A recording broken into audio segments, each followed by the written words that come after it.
Hello students, हमने new batch 2026-27 के लिए बीए फर्स्ट सेमेस्टर के हर एक सब्जेक्ट की क्लासेस स्टार्ट कर दी हैं। तो आज की वीडियो में हम बीए फर्स्ट सेमेस्टर सोशियोलॉजी के यूनिट नंबर 3 का लास्ट टॉपिक पढ़ने वाले हैं, मानव और पशु समूह के बारे में।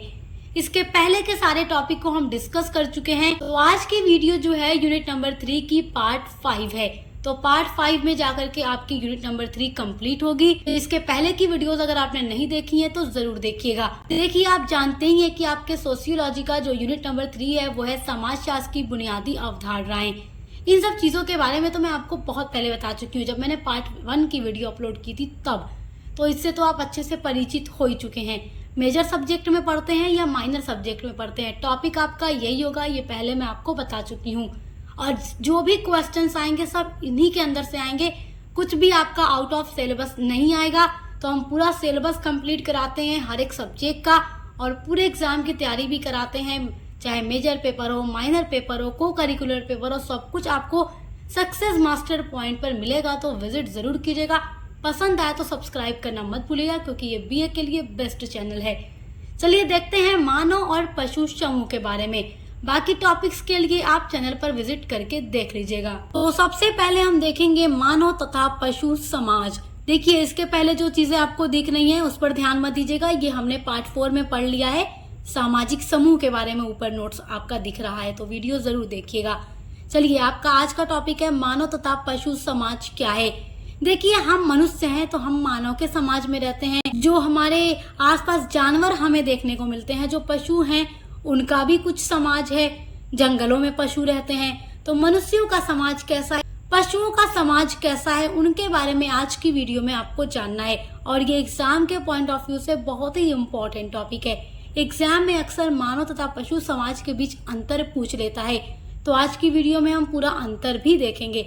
सबसे पहले तो हम इसका अर्थ समझते हैं। देखिए, मानव सर्वाहारी होता है, जबकि जानवर शाकाहारी या मांसाहारी होता है।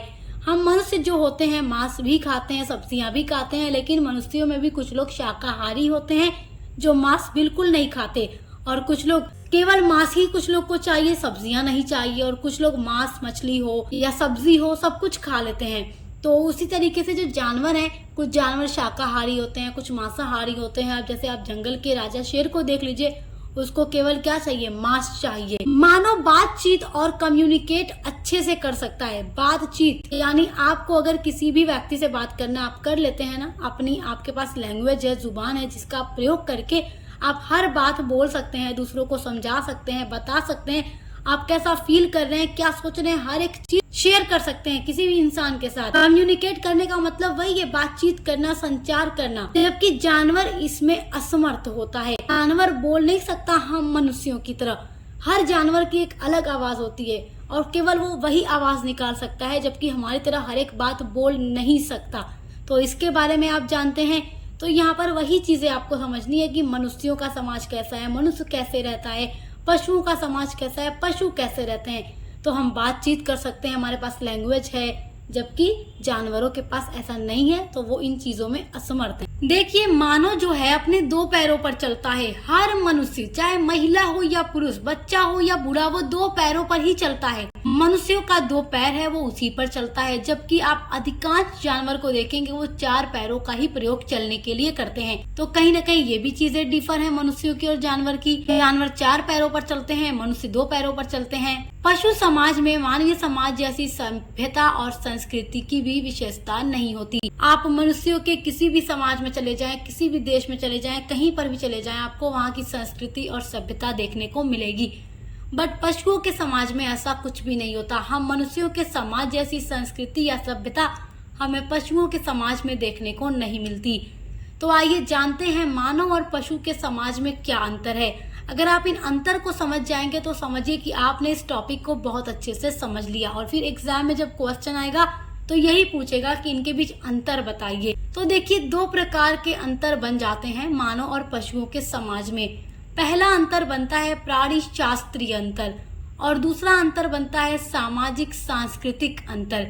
तो प्राणी शास्त्रीय अंतर क्या होता है, आइए पहले इसको देखते हैं, उसके बाद देखेंगे सामाजिक सांस्कृतिक अंतर। प्राणी शास्त्रीय अंतर में पहला पॉइंट है शारीरिक बनावट के आधार पर अंतर, यानी जो फिजिकल बनावट होती है मनुष्यों की और जानवर की, उनके बीच अंतर। तो इस आधार पर देखते हैं कि क्या अंतर होता है। देखिए, मानव और पशु समाज में शारीरिक बनावट के आधार पर भी अंतर देखने को मिलता है। मानव का जन्म चाहे किसी भी भौगोलिक पर्यावरण में हुआ हो, मतलब किसी भी जगह पर, देखो भौगोलिक पर्यावरण का मतलब है कि हर जगह का जो वातावरण होता है वो एक जगह का एक जैसा नहीं होता। कहीं बहुत अधिक गर्मी पड़ती है तो कहीं बहुत अधिक ठंड पड़ता है, कोई इलाका बहुत रेतीला है, कोई बहुत बर्फीला इलाका है, अलग अलग, कोई पहाड़ी इलाका है, कोई पठारी इलाका है, बहुत अलग अलग भौगोलिक पर्यावरण होता है। तो मनुष्य का जन्म चाहे किसी भी भौगोलिक पर्यावरण में क्यों न हुआ हो, उसकी शारीरिक बनावट जो होगी उसमें आपको अंतर देखने को नहीं मिलता है। अर्थात दो अलग अलग स्थानों पर जन्म लेने वाले मनुष्य की जो शारीरिक संरचना होती है लगभग एक जैसी ही होती है। मतलब 2 आंख होंगे, 2 कान होंगे, होंठ होंगे, 2 हाथ, 2 पैर होंगे, मतलब बनावट एक जैसी होगी। देखिए, चेहरे की बनावट में थोड़ा सा डिफर देखने को मिलता है, लेकिन जो एक पूरी बॉडी की बनावट होती है वो एक जैसी ही रहती है। मनुष्यों की 2 पैर, 2 हाथ बिल्कुल सेम एक जैसे ही होते हैं। अलग अलग स्थानों पर थोड़ा रंग गोरा काला इस तरीके से अलग अलग हो जाता है, बट जो फिजिकल बनावट है इंसानों की, चाहे किसी भी स्थान पर पैदा हो जाए, वो वैसी ही रहती है। इसमें अधिक अंतर नहीं देखने को मिलता।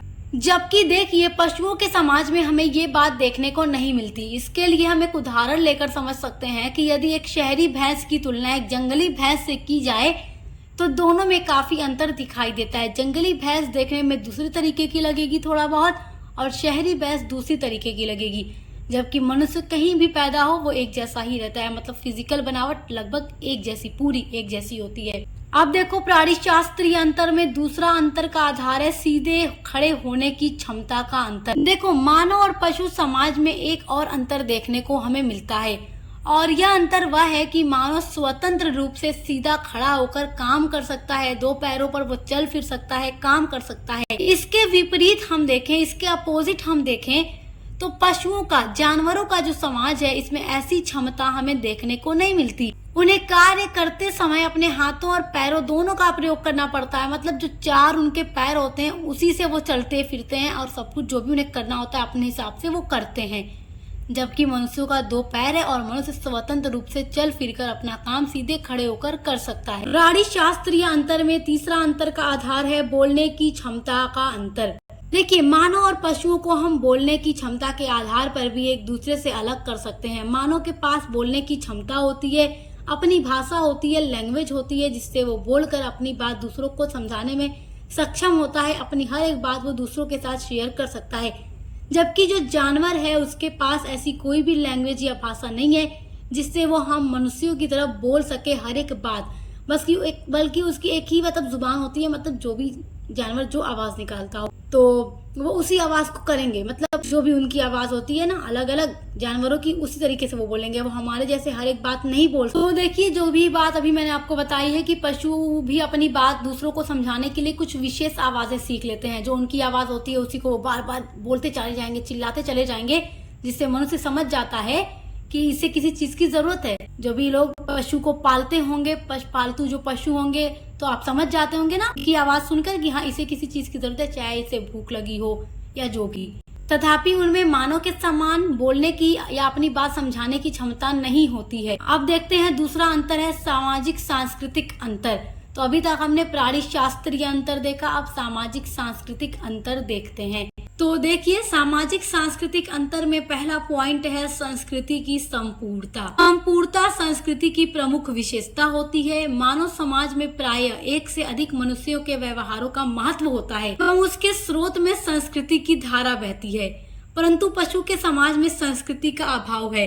हमारे समाज में कल्चर होता है, सभ्यता होती है, जबकि पशुओं के समाज में आपको ये सारी चीजें देखने को नहीं मिलेगी। एक रीति रिवाज, एक परंपरा, एक मान्यता, ये सारी चीजें आपको पशुओं के समाज में देखने को नहीं मिलेगी। बल्कि हम मनुष्यों के समाज में आप किसी भी स्थान पर चले जाएं, आपको संस्कृति देखने को जरूर मिलेगी। मनुष्यों के समाज में और पशुओं के समाज में इसका अभाव होता है। सामाजिक सांस्कृतिक अंतर में दूसरा पॉइंट है सांस्कृतिक विरासत। देखिए, मानव समाज की यह प्रमुख विशेषता होती है जो सांस्कृतिक विरासत है।